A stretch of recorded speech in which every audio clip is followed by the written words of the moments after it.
Thank you very much, fellow Kenyans. I'm Babu, Member of Parliament for Embakasi East constituency. I want to talk about the Kirima's land question or the Kirima's land saga. Next week, the 17th day of January 2024, Court of Appeal bench shall be sitting to determine the admissibility of the appeal that is before the court. And I want to advise the judges that they should be considerate in this matter.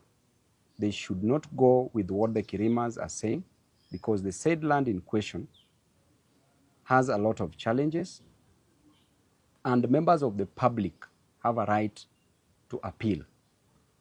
The people, the residents who are staying in the said land has a right to appeal the decision from the lower court, which is the Environment and the Land Court. And that decision, which was appealed some months ago, has a right to be admitted under the Constitution as enshrined in the apex of the law, which states that everyone has a right to be heard and a fair determination given for that matter. Going by the torrent system, and I want to invite the judges to look at the torrent system and to look at the torrent principles and to look at the case, the authority which is relevant, that is the case of Dina Management versus the county government of Mombasa. And the case clearly shows all the four principles of the torrent system. Number one, the mirror principle, that states clearly that whatever one has in his custody should be equivalent to what is at the registry.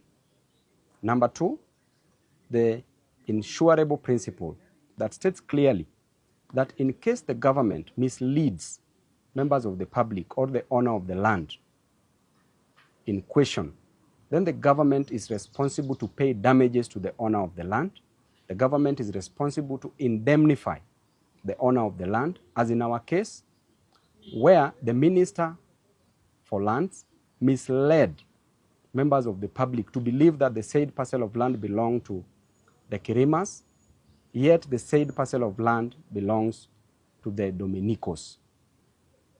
Number three is the curtain principle. The curtain principle states clearly whatever is happening on the ground should be the exact thing happening at the back of the registry or in the registry.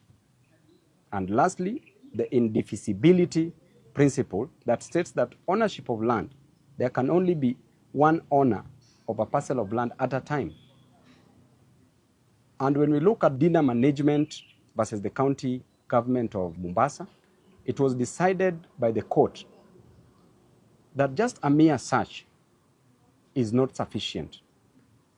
Just ownership, having ownership or being in possession of the title deed is not enough proof or enough evidence to ownership of a parcel of land. And therefore, a root search must be done to determine the history. A root search of the title must be done to determine the history of the title in question. And therefore, I invite the judges of the Court of Appeal, number one, to grant us stay orders pending litigation, pendente lite, and to ensure that this case is determined within the shortest period possible so that my people can get justice. And I'm hopeful that next week we shall get stay orders. Thank you and God bless you.